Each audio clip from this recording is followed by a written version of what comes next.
Dear students, आज की चर्चा का विषय है मैकेनिज्म ऑफ ओजोनोलिसिस। जैसा आप जानते हैं कि ओजोनोलिसिस दो तरह की होती है,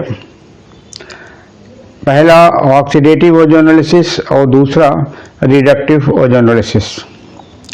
तो आज की चर्चा में मैं आपको रिडक्टिव ओजोनोलिसिस की चर्चा करूंगा और इस रिडक्टिव ओजोनोलिसिस में जो रिएजेंट यूज किए जाते हैं वे रिड्यूसिंग एजेंट होते हैं। अब ये मेंशन्ड है mechanism of ozonolysis, reductive ozonolysis. इस रिडक्टिव ओजोनोलिसिस में जो रिड्यूसिंग एजेंट यूज किए जाते हैं ये डाइमिथाइल सल्फाइड हो सकता है, या जिंक एंड वाटर हो सकता है, या जिंक एंड एसिटिक एसिड हो सकता है, या सोडियम बोरोहाइड्राइड हो सकता है, या लिथियम एल्युमिनियम हाइड्राइड अथवा ट्राइफेनाइल फॉस्फीन हो सकता है। ये जो रिड्यूसिंग एजेंट हैं, ये सभी रिड्यूसिंग एजेंट हैं। एनी रिड्यूसिंग एजेंट में बी यूज्ड, एनी वन में बी यूज्ड।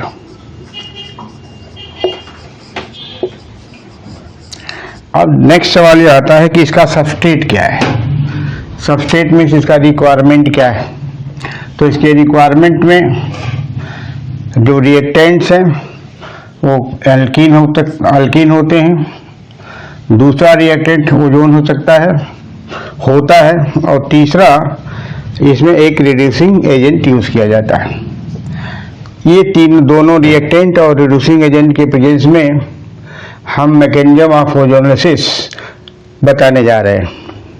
तो इसका एक हम सीक्वेंस ऑफ रिएक्शन हम आपको बता दें पहले कि इसका सीक्वेंस ऑफ रिएक्शन क्या होता है। फिर आप देख लीजिए बोर्ड पर ठीक से, रिडक्टिव ओजोनोलिसिस, ये रिड्यूसिंग एजेंट्स के नाम लिखे हुए हैं। इनमें से एक रिड्यूसिंग एजेंट यूज किया जाता है।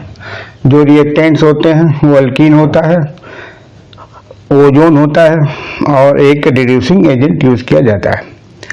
अब सीक्वेंस ऑफ ओजोनोलिसिस क्या है। जब हम सीक्वेंस ऑफ ओजोनोलिसिस को बताएंगे तब मैकेनिज्म डिस्कस करेंगे।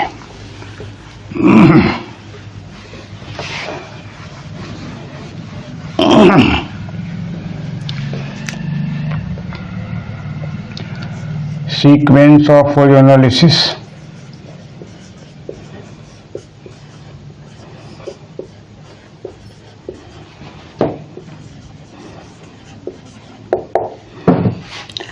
तो पहला रिएक्टेंट यूज करते हैं, कोई अल्कीन जनरल ले लिया, ओजोन से रिएक्शन करा दिया, लो टेम्परेचर रखा, लो टेम्परेचर। इससे पहले ये बना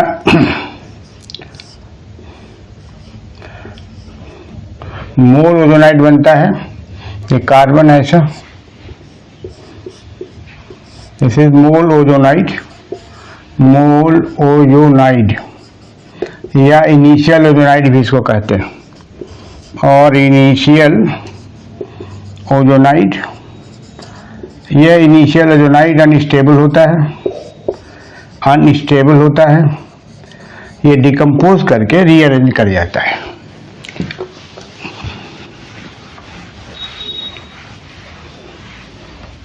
ये डिकम्पोज करता है और रीअरेंज करता है। तो पहले इसका डिकम्पोजिशन और देन रीअरेंजमेंट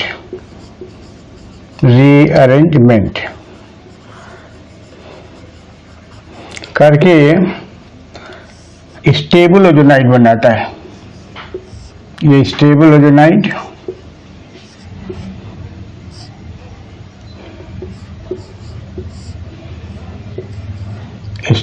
ओजोनाइड और ये किसी रिड्यूसिंग रिएजेंट के प्रेजेंस में, मान लिया डाइमिथाइल सल्फाइड हमने मिला लिया, जिसको DMS कहते हैं, ये रिड्यूसिंग एजेंट है। ये ओजोनाइड को स्प्लिट कर देता है। स्प्लिट करने पर इसके दो फ्रेगमेंट बनते हैं। पहला फ्रेगमेंट दूसरा फ्रेगमेंट, और रिड्यूसिंग एजेंट ऑक्सीडाइज हो जाएगा, MnO बनता है, डाइमिथाइल सल्फोक्साइड, जिसको DMSO बोलते हैं। ये दो फ्रेगमेंट हैं कार्बोनाइल के, 2 carbonyl compounds,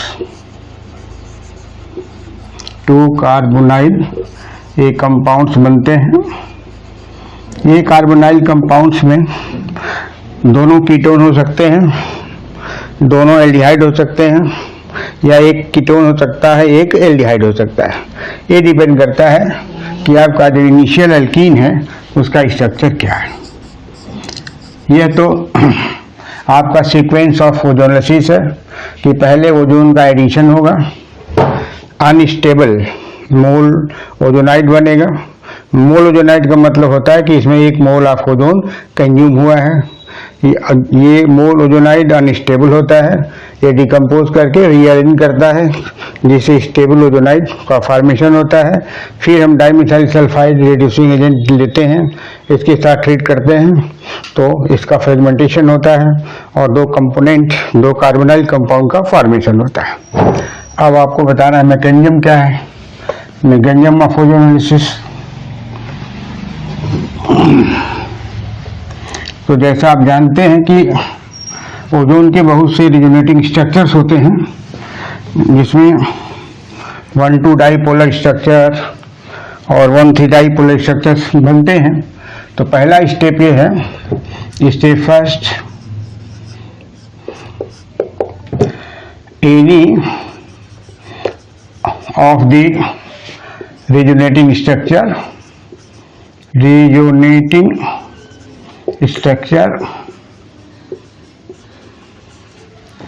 any of the regenerating structures of ozone is the regenerating structures of ozone is, जैसे इसके 2 तरह के स्ट्रक्चर्स बनते हैं, 1,3 और 1,2। ये आपका ओजोन हो गया, एक ओजोन ऐसा किया, दूसरा ऐसा है। आपकी सुविधा के लिए पहले मैं लिख देता हूँ, ऐसा हुआ, तीसरा ऐसा बना, चौथा मैं ऐसा स्केलेटन अभी लिख रहा हूँ, स्केलेटन हो गया। ये सभी रिजोनेटिंग स्ट्रक्चर्स हैं। आप देखिए, अगर हम इसको यहाँ डबल बॉन्ड कर दें तो यहाँ निगेटिव चार्ज हो जाएगा, यहाँ पॉजिटिव चार्ज हो जाएगा। यहाँ डबल बॉन्ड कर दें तो यहाँ पॉजिटिव चार्ज हो जाएगा, यहाँ निगेटिव चार्ज हो जाएगा। अगर यहाँ निगेटिव चार्ज कर दें तो यहाँ पॉजिटिव हो जाएगा, यहाँ पॉजिटिव चार्ज कर दें तो यहाँ निगेटिव हो जाएगा। ये इसके रिजोनेटिंग स्ट्रक्चर्स हैं। तो आप इसमें देख रहे हैं कि इसमें ये गलत हो गया, यहाँ नहीं, यहाँ रहेगा पॉजिटिव, यहाँ रहेगा, यहाँ पर पॉजिटिव रहेगा, यहाँ नहीं रहेगा, ये निगेटिव हो गया, दिस इज निगेटिव। तो 1 और 2 पोजीशन के बीच में डाईपोल है, तो 1,2 डाईपोलर स्ट्रक्चर, 1,2 डाईपोलर स्ट्रक्चर, ये दोनों हैं 1,2 डाईपोलर स्ट्रक्चर में। और ये जो है इनकी रिलेटिव पोजीशन चार्जेस की 1 और 3 है, तो 1,3 डाईपोलर स्ट्रक्चर। तो इस तरह से डाईपोलर स्ट्रक्चर्स और जो है 1,2 और 1,3 का मिक्सचर होता है, रेजोनेंस हाइब्रिड होता है। जब हम मैकेनिज्म डिस्कस करते हैं तो हम 1,2 डाईपोलर स्ट्रक्चर को लेकर डिस्कस करते हैं। तो ये 4 रिजोनेटिंग स्ट्रक्चर्स ओजोन्स के हैं। यहाँ पर लेविस-डॉर्सी स्ट्रक्चर लिखने के लिए थोड़ा दिक्कत होगी, तो ज़्यादा समय लगाना पड़ेगा। आप प्रैक्टिस कर सकते हैं घर पर, केवल हम डबल बॉन्ड और सिंगल बॉन्ड की सहायता से मैंने दर्शा दिया है। ये सभी लेविस-डॉर्सी स्ट्रक्चर के ऑक्टेट रूल को फॉलो करते हैं। अब होता क्या है कि पहले स्टेप में ओजोनाइड का फॉर्मेशन बनता है, तो the formation of mol ozonide takes place as the formation of mol ozonide takes place as. अब इसमें हम आपको यहाँ लिख देते हैं, ये अल्कीन ले लीजिए, एक कार्बन कार्बन डबल बॉन्ड, इसके ऊपर यहाँ ओजोनाइड एक ऐसा कर लीजिए, इसको ऐसा कर दीजिए, और यहाँ ऑक्सीजन हो गया, यहाँ ऑक्सीजन हो गया, नेगेटिव चार्ज बना लीजिए, यहाँ पर पॉजिटिव चार्ज कर लीजिए। अब इनका एडिशन होता है, addition between alkene and ozone. ये एडिशन लो टेम्परेचर पर ही होता है, लो टेम्परेचर पर अनस्टेबल मोलओजोनाइड बनता है।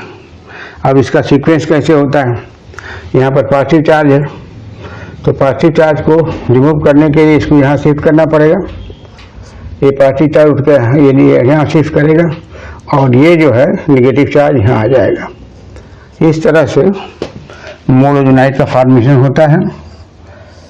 ऐसे ये कार्बन कार्बन डबल बॉन्ड, ये carbon carbon double bond, this is molozonide, मोलओजोनाइड।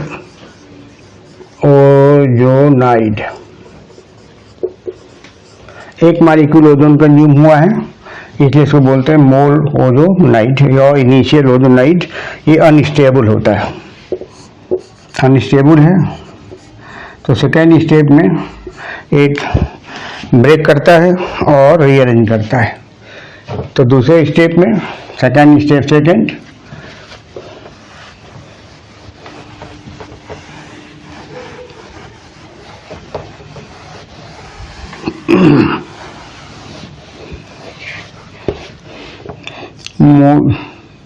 the moleozonide being unstable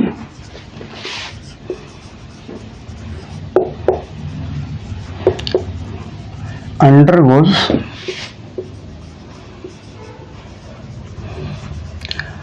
rearrangement reaction, rearrangement reaction to produce a more stable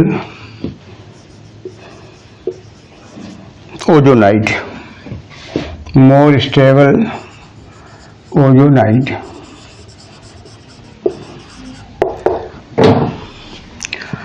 ये रिअरेंज करता है, इसका मैकेनिज्म मैं ऊपर लिख देता हूँ, सुविधाजनक होगा मेरे लिए भी। इस सेकेंड 2 का है। अभी आपका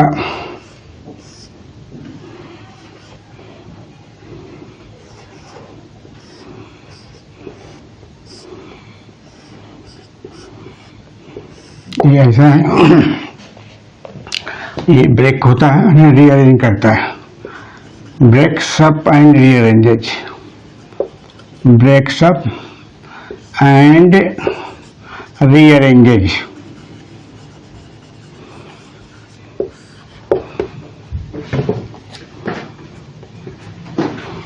कैसे ब्रेकअप करता है कि यहाँ पर शिफ्ट करता है, इसके बीच में जाता है, ये यहाँ पर चला जाता है, तो carbon carbon double bond break करता है। जब ब्रेक करता है तो सी हो गया, ये आपका डबल बॉन्ड हो गया, और एक मॉलिक्यूल नीचे आ गई सी, यहाँ पर पॉजिटिव चार्ज हो गया, ये ऑक्सीजन हो गया और ये ऑक्सीजन हो गया, तो डाइपोलर स्ट्रक्चर बन गया, एक मॉलिक्यूल कीटोन बन गया। तो 2 फ्रेगमेंट हो गए, एक फ्रेगमेंट यह है, दूसरा फ्रेगमेंट यह है। यह जो फ्रेगमेंट है इसको हम ऐसे भी लिख सकते हैं, यही रीअरेंज करता है, ये तो अपनी जगह पर रहता है, ये हो गया, प्लस इसका कार्बन को ऊपर कर दिया, पॉजिटिव चार्ज हो गया, ये निगेटिव हो गया, ये ऐसा हो गया, ये रीअरेंज करता है। ये तो अपने जगह पर सही है, लेकिन यह जो डाइपोलर स्ट्रक्चर है ये रीअरेंज करता है, ये ऊपर चला जाता है और ऑक्सीजन वाला नेगेटिव चार्ज नीचे चला जाता है। अब ऐसा करने से होता क्या है, कि अब इनके अंदर इस तरह का ये इसके बीच ऑक्सीजन आ जाता है और यहाँ पर पॉजिटिव चार्ज होने की वजह से यह निगेटिव चार्ज यहाँ चला जाता है।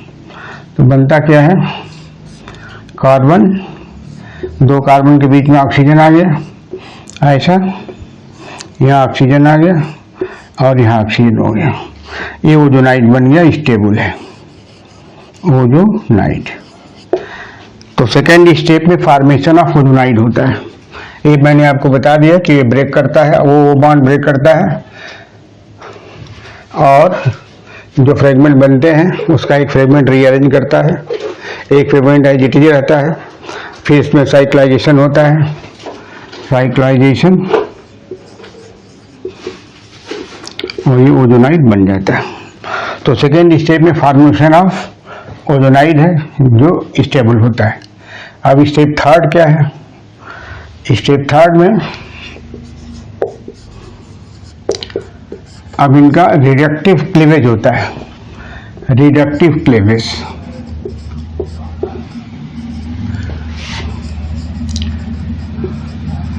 इन presence of reducing agent, in presence of reducing agent that is dimethyl sulfide, dimethyl sulphide DMS के प्रेजेंस में होता है। To yield the final product, ये फाइनल प्रोडक्ट्स क्या हैं, two molecules of carbonyl compounds, that is two molecules of carbonyl compounds, one molecule aldehyde हो सकता है, दूसरा मॉलिक्यूल कीटोन हो सकता है, दोनों कीटोन हो सकते हैं, दोनों एल्डिहाइड्स हो सकते हैं, ये बनता है। तो रिडक्टिव क्लीवेज होता है। अब जो रिडक्टिव क्लीवेज है कहाँ होता है, इसमें सबसे जो कमज़ोर बॉन्ड होता है वहीं पर रिडक्टिव क्लीवेज होता है। उसको मैं इक्वेशन के फॉर्म में लिख दे रहा हूँ।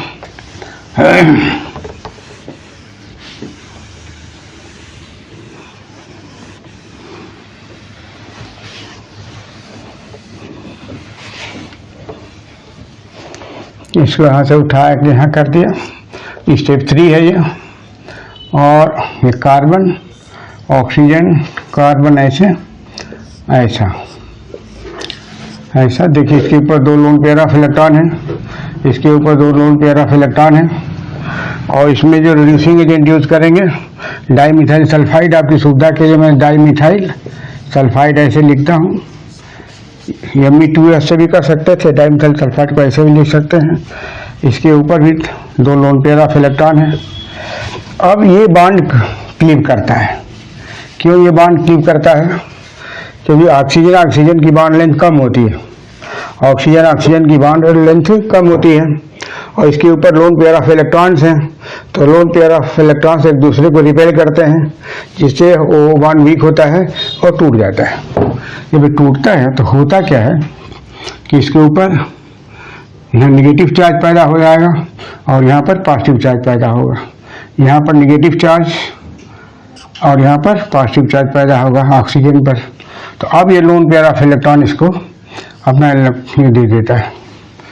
तो होता क्या है कि ये बनता है कार्बन ऐसे,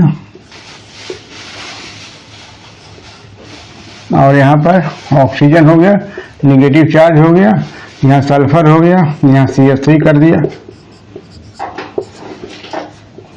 यहाँ लोन पेयर यहाँ चला गया तो इसके ऊपर पॉजिटिव चार्ज हो गया, ये निगेटिव चार्ज हो गया। अब क्या होगा कि इनका फ्रेगमेंटेशन होगा। अब यहाँ पर इनका फ्रेगमेंटेशन होगा। ये यहाँ शिफ्ट करेगा कार्बन ऑक्सीजन डबल बॉन्ड, यहाँ पर कार्बन ऑक्सीजन डबल बॉन्ड, और ये यहाँ से टूटेगा, एक बॉन्ड पेयर फिर सल्फर को मिल जाएगा, यहाँ चलाएगा। तो 2 फ्रेगमेंट बन गए कार्बन ऑक्सीजन का। जैसे यहाँ पर कार्बन ऑक्सीजन हो गया प्लस दूसरा कार्बन ऑक्सीजन ये हो गया, और डाइमिथाइल सल्फाइड सल्फॉक्साइड में बदल गया। डाइमिथाइल सल्फोक्साइड में बदल गया। ये आपके दोनों फ्रेगमेंट बन गए। कार्बोनाइल कंपाउंड दोनों हैं, कार्बोनाइल कंपाउंड्स के दो मॉलिक्यूल्स बनते हैं। ये एल्डिहाइड होंगे, कीटोन होंगे, या दोनों एल्डिहाइड होंगे, दोनों कीटोन होंगे। ये डिपेंड करता है स्ट्रक्चर ऑफ अल्कीन पर। तो this is all about the mechanism of ozonolysis. Thank you very much.